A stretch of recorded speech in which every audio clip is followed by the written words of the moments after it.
plays.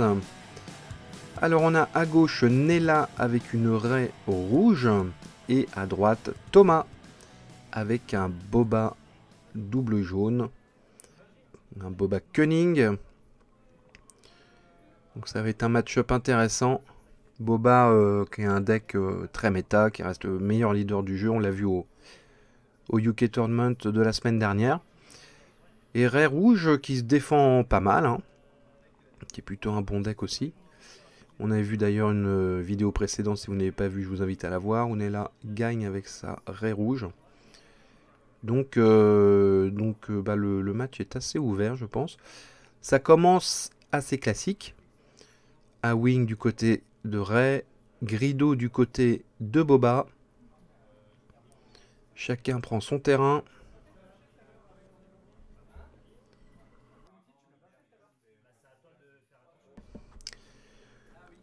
Ouais, boba jaune hein, qui est... Raid audacieux. Petite carte qui coûte 1. On peut mettre 2 dégâts à une unité ou à la base. Et Grido est parti. C'était malin parce que comme ça, Grido ne peut pas faire son pouvoir. Un taureau Calican, alors qu'il remplace de plus en plus Boba Désintégrator hein, en tour 2. D'ailleurs, parce que la carte est beaucoup moins chère à acheter à l'unité. Ça compte. Et puis le petit pouvoir de taureau, il est pas mal, hein, parce que quand on joue une unité Underworld, une unité pègre, on peut lui mettre un dégât pour redresser taureau. Bon, on peut le faire qu'une fois par tour, mais c'est quand même intéressant. Nella répond avec une Sabine Wren. Classique, l'incontournable Sabine Wren unité. Et on en profite pour mettre 3 dégâts à la base avec le A-Wing, bien sûr. Et c'est fin du tour. Je rappelle qu'il y aura un Store Showdown le samedi 7 septembre. Alors je crois que cette vidéo va arriver la veille, donc je pense pas qu'il y aura encore des places. Mais en ce moment il y a des Store Showdown, hein, donc c'est-à-dire des compétitions officielles qui ont lieu un peu partout en France. Et soit le 7, soit le 28 septembre, il me semble qu'il y a ces deux dates.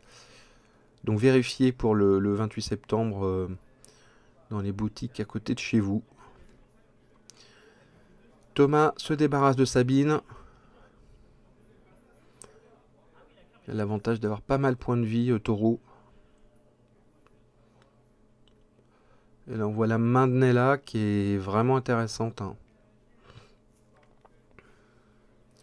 Alors est-ce qu'on tape en spatial? On en profite tout de suite avant que Boba fasse un méchant tricks. Non, elle préfère mettre une expérience sur le A-Wing pour taper au maximum pendant le tour. C'est un petit risque hein, parce que Thomas il peut sortir un Wallet par exemple, un guet-apens qui retournera le A-Wing dans la main de Nella sans expérience.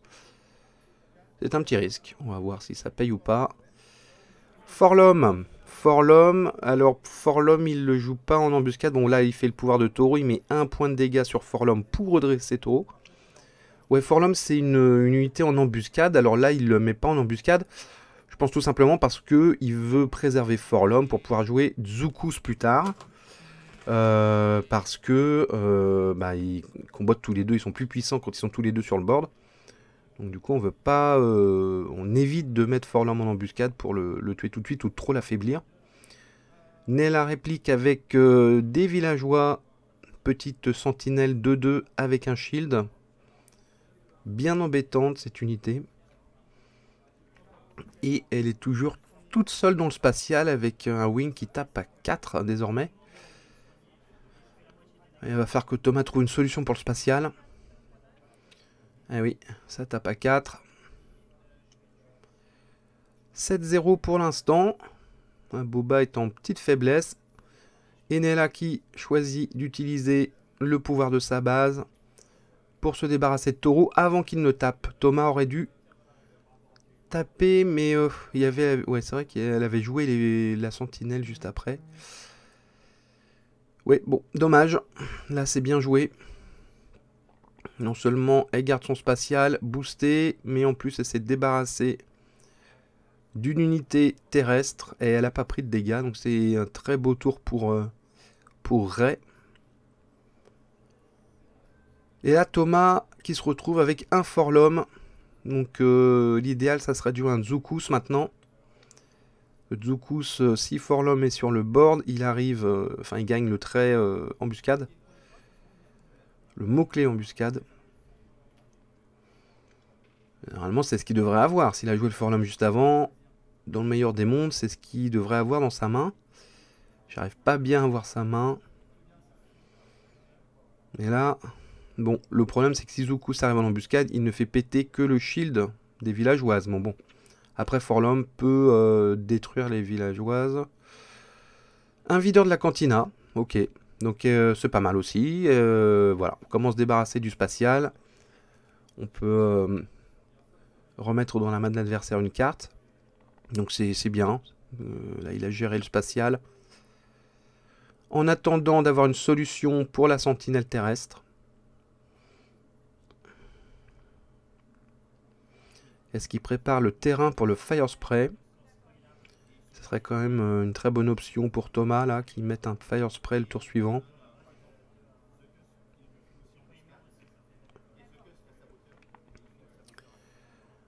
Alors, qu'est-ce que va faire Nella? Un petit R2, un canon, un takedown. Elle pourrait enlever le Forlom avec le takedown ou le Cantina Bouncer. Elle préfère mettre une petite expérience à sa sentinelle. Elle joue la sécurité. Il lui restera 4 ressources. Elle a encore des choix. Et là, Thomas, il est bien embêté parce qu'il est coincé sur le terrestre. J'ai l'impression qu'il n'a pas de spatial là à mettre. Et il décide de sortir Boba. Alors ça va peut-être décoincer la situation. Boba peut effectivement retourner le game en sortant. Parce qu'il y a une sentinelle shieldée certes, mais il n'y a qu'une petite sentinelle shieldée. Hein. Donc il suffit de 2 coups pour l'enlever. Et Nella remet son A-Wing. Bien joué. Bien joué.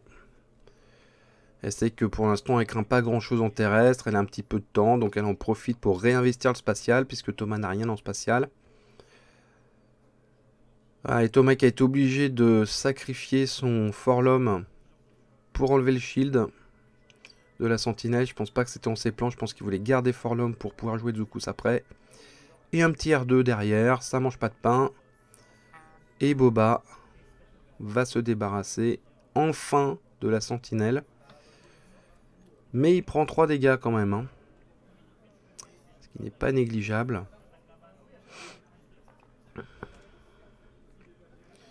On est toujours à 7-0 au niveau de la base. Donc avantage pour Ray. Là sur le board, bon, certes il y a Boba qui est déployé. Mais il lui reste que 4 points de dégâts. Ça y est, Thomas investit enfin le spatial. Bon, c'est une petite unité. Le pouvoir ne marche pas. Normalement, il aurait pu incliner une unité adverse. Car quand le Cartel Spacer rentre en jeu et qu'il y a une autre carte jaune Cunning sur le terrain, on peut incliner une unité adverse.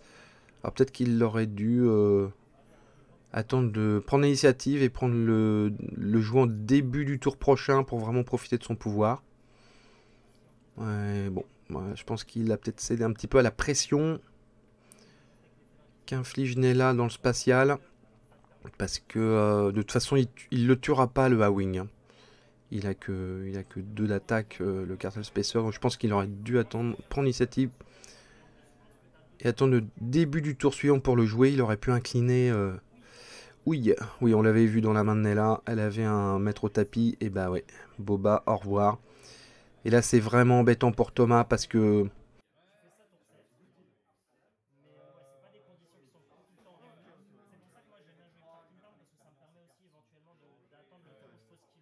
Autant c'est pas très grave quand il y a des leaders qui sont éjectés du board rapidement, mais Boba, on aime bien qu'il reste pour profiter au maximum de son pouvoir, pouvoir redresser des ressources.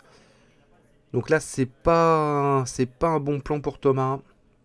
Surtout que Rey, elle, est toujours intacte, hein, elle n'a toujours pas été déployée.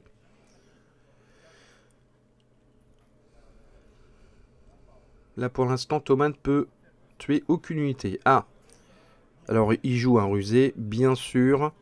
C'est la carte clé de ce deck. Enfin, l'une des cartes maîtresses du deck. Alors il décide d'incliner 2 unités. Et en deuxième choix, qu'est-ce que va faire Thomas? Moi, je choisirais personnellement de mettre un +4 au Cantina Bouncer pour recoller au score au niveau des dégâts de la base. Non, il préfère faire défausser des cartes... ouais, il préfère faire défausser une carte à son adversaire. Moi, j'aurais pas fait ça. Bon, après, c'est facile, hein, pour ce genre de décision, quand on regarde le match. C'est moins facile quand on joue. Mais je pense qu'il aurait dû mettre un +4 au Cantina Bouncer pour recoller au score, quoi.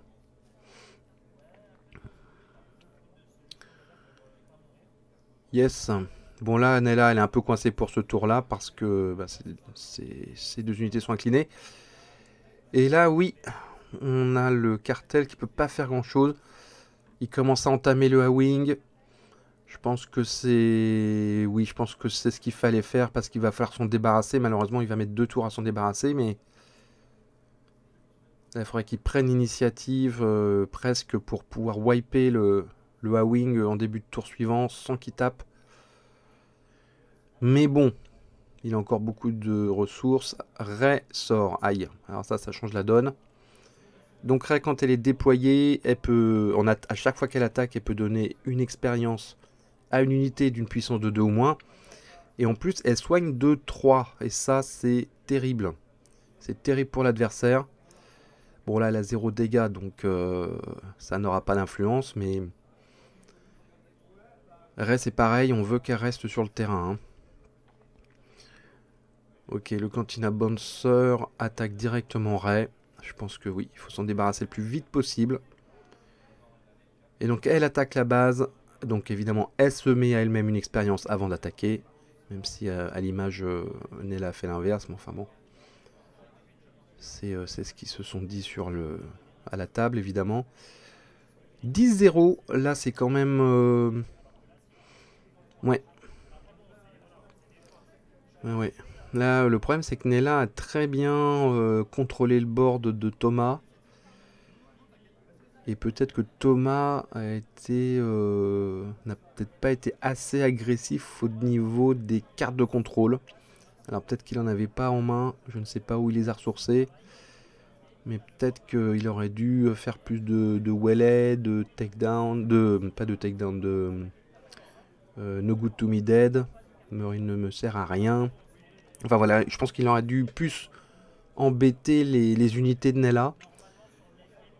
Je pense qu'il a joué sur la force brute. Hein. Et il n'a pas pris le dessus sur la force brute. Donc maintenant, il est un petit peu dépassé, tant au niveau des points de la base que des unités sur le board. Parce que là, il est nettement inférieur sur le board. Hein. Il n'a plus de leader. Il a une petite unité spatiale. Il a une unité largement entamée en terrestre. Et là, on aborde un tour où on va pouvoir commencer à jouer des grosses unités. Ouais, c'est bien. Il se débarrasse directement du A-Wing. C'est ce qu'il fallait faire. C'est un bon trade. Et je pense que le deck de Ray a de plus grosses unités dans son deck que Boba en endgame. Là, elle a un vigilance dans sa main. Le Quill, ça sert à rien parce qu'elle a 0 de dégâts, donc c'est inutile. Vigilance. Alors, qu'est-ce qu'elle va choisir? Donc, elle enlève une unité dont les points de vie sont de 3 ou moins.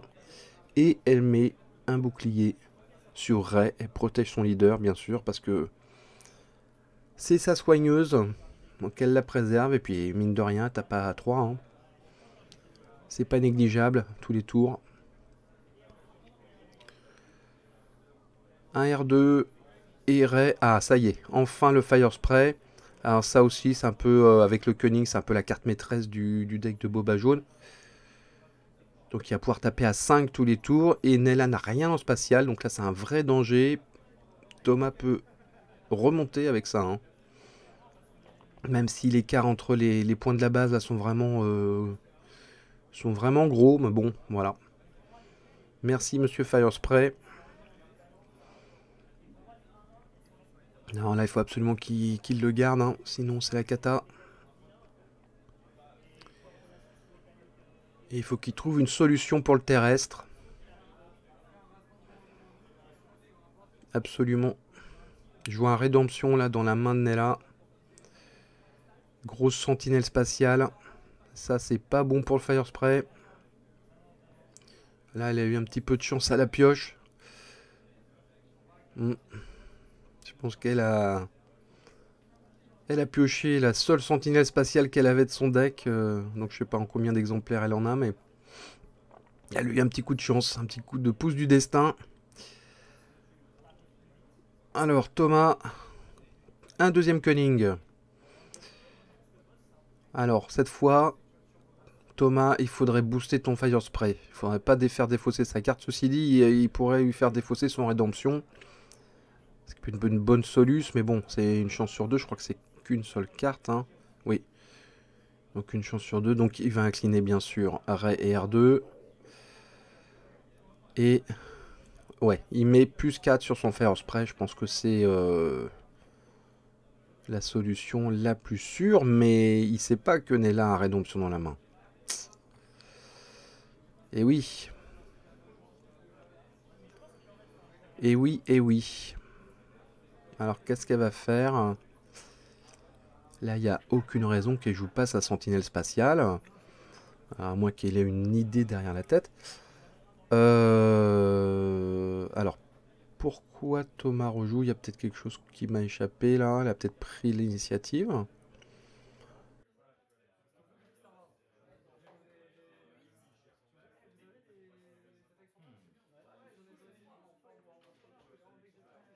Donc Thomas en a profité pour taper fort la base. Pour recoller au score à peu près.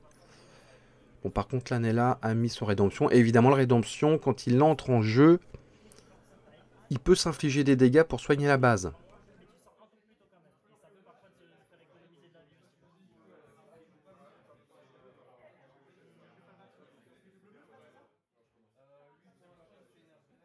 Yes. Un Boba Fett.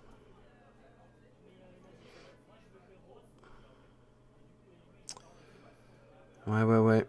Grosse sentinelle spatiale. Il y a Thomas qui est coupé de sa ressource principale pour faire des dégâts. C'est pas une bonne nouvelle. Et en plus, Nella, c'est quasiment complètement soigné. Ça va être dur pour Thomas, là. Faut qu'il trouve une solution. Faut qu'il se débarrasse du rédemption le plus vite possible. Et de Ray aussi. Donc il y a deux grosses menaces du côté de Nella. Alors que du côté de Thomas, il n'y a que le Firespray, même si Boba est une très bonne unité, mais moi j'ai toujours trouvé que c'était une unité un peu surestimée, hein, personnellement, mais enfin bon. Je sais que c'est une unité très recherchée, très efficace dans les decks de Boba. Mais là je trouve que, voilà, par exemple, ça va pas faire grand chose. Il faudrait qu'il attende qu'une unité terrestre attaque pour attaquer avec Boba, parce que Boba il met 3 dégâts à une unité inclinée qui n'est pas arrivée à ce tour là. Ouf, chute du rival, au revoir Boba. Bon, celui a coûté cher, hein. Chute du rival pour enlever un Boba désintégrator. Bon, on va vous laisser en débarrasser vite. Après je trouve que ça un peu cher payé. Parce que là elle va pas pouvoir jouer grand chose du tour. Bon, après elle a déjà des unités sur le terrain. Ah, un mort, il ne me sert à rien. Qu'est-ce que Thomas va incliner? Il doit soit être Ray ou le Rédemption, de toute façon. Hein. R2, ça sert à rien. Enfin, ça sert à rien. Il fait 3 de dégâts quand même. 2 de dégâts quand même. Enfin bon. Il y a plus urgent. Et il choisit le Rédemption. Ok. Donc le Rédemption est incliné pour 2 tours. Enfin, pour ce tour-là et le suivant. Ray tape et soigne la base. Donc on est à 17-0. Là, c'est commence à être gros warning pour Thomas. Faut absolument qu'il recolle au score. Là, il paye un peu son manque d'agressivité en début de partie, je pense. Il a laissé un peu Nella s'installer. Et non, Thomas, tu ne peux pas taper la base. Le Rédemption est une sentinelle. Eh oui. Franchement, tu devrais te débarrasser du Rédemption. Tu sacrifies le Fire Spray, là. Je pense qu'il n'a pas grand-chose dans la main, donc il a du mal à vouloir sacrifier son Fire Spray. C'est sa principale source de dégâts. Un petit Crafty Smuggler qui sert pas à grand-chose à ce stade du jeu. C'est pas ça qui va faire peur à Nella. Et le petit R2 qui tape 20-0. Ray est à 10 points de la victoire. Ça peut aller très vite. Un Grido, pareil. Bon, bah, c'est une très bonne unité de début de tour, de début de jeu, mais... Bon, après, s'ils swarm avec des petites unités comme ça, pourquoi pas. Elles font quand même du dégât, mais... Ouais, jouer un pot, là, dans la main de Nella. Jouer un pillage. Peut faire défausser 2 cartes de la main de Thomas. Ouch, ouch, ouch. Ouais. Ça va être difficile pour Boba. Après, je ne vois pas la main de Thomas, donc il y a peut-être quelque chose de cool. Mais je vois pas ce qu'il y aurait dans le deck de Thomas pour vraiment renverser la partie. C'est un Zookus. Le problème, c'est qu'il n'y a pas Forlom sur le bord, donc Zookus va pas arriver en embuscade. Alors là, il y a un misplay, les enfants. Non, non, non. Non, non, non, non, non, non, non, non, non. Le Rédemption, il est toujours sous l'effet de mort, il ne me sert à rien. Il n'aurait jamais dû se redresser. Donc là, il y a un misplay. Nella n'aurait pas pu faire les 6 dégâts dans la base de Thomas. Bon, après, j'ai envie de dire, je pense pas que ça fasse une énorme différence. À part écourter la partie, mais... Là, les 6 points du Rédemption, normalement, n'existent pas. Normalement, on est toujours à 0,20. Ouais, ça, il faut y penser quand vous faites un No Good To Me Dead. Vous n'inclinez pas la carte de l'adversaire, vous la renversez. Vous la mettez tête en bas. Comme ça, le tour d'après, il l'incline. Et le tour suivant, il la redresse. Comme ça, vous êtes sûr de ne pas vous tromper. C'est un le petit conseil du troll savant de la vidéo. Parce que quand on l'incline, on a tendance à oublier et on la redresse le tour suivant. Alors que quand elle est à tête en bas, on sait que on doit l'incliner et pas la redresser le tour suivant. Chewbacca. Aïe, aïe, aïe, aïe. Bon, ben on va faire une prière pour Boba, hein. Donc Chewbacca, il peut enlever une unité quand il arrive, je crois que c'est 5 ou moins, quand il arrive sur le board. Alors, déjà qu'il avait pas grand chose, Thomas. Ah, Thomas, il aurait dû enlever le Rédemption avec son Fire Spray. Bon, il avait rejoint un Forlom depuis. Alors là, peut-être qu'il va pouvoir faire... bon, il n'a plus assez de ressources, mais... Ah, une nouvelle aventure envoyée dans la main de son propriétaire, unité non leader qui coûte 6 ou moins. Et on la rejoue. Bah, il va rejouer Forlom. Pourquoi pas? C'est bien joué. Embuscade. De nouveau. Et R2 s'en va. Bon. C'est le début d'une solution, mais à 26-0, ça arrive bien trop tard. Et je persiste à dire qu'il aurait dû sacrifier son Fire Spray pour se débarrasser du... Bon, après, je sais pas s'il avait peut-être pas d'autres Fire Spray. J'en sais rien. 29-0, bon bah la messe est dite, hein. La messe est dite. Je pense qu'ils font un tour pour la gloire, un dernier tour pour la gloire, puis voilà. Pour l'honneur et la gloire. 29-0, hein, c'est sévère hein, quand même contre un Boba jaune. Mais bon, après, il a fait des dégâts, Thomas. Hein, c'est juste que Ray se soigne beaucoup. Donc voilà, bon, il n'a pas de solution dans sa pioche. Il voulait faire une dernière pioche pour voir s'il avait des solutions, mais... Est-ce qu'il va quand même jouer quelque chose? Bon, ils vont aller, je pense qu'ils vont faire la partie jusqu'au bout pour le beau jeu. Ouais, je vois la main de Nella. Ouais, le fameux Zoukouz qu'il aurait dû jouer il y a 2 ou 3 tours. Et oui, il arrive en embuscade, c'est cool, mais bon, qu'est-ce que tu veux qu'il fasse? Il peut pas tuer Chewbacca, il va juste enlever le shield de Rey. Bah ouais, ça sert à rien. Ça sert à rien. C'est beaucoup trop tard. Bon, je pense que Thomas, il a eu un... Soit il a eu un mauvais tempo dans son gameplay, soit il a eu un mauvais timing dans sa pioche. Parce que normalement, Boba Jaune est quand même beaucoup plus efficace que ça. Je pense qu'il a, il a pas assez gêné son adversaire en début de partie. Et il l'a payé, quoi. Bon, voilà. Merci d'avoir suivi cette partie. Mettez des pouces si ça vous a plu. N'hésitez pas à commenter ce game. Et on se retrouve très très vite. Ciao.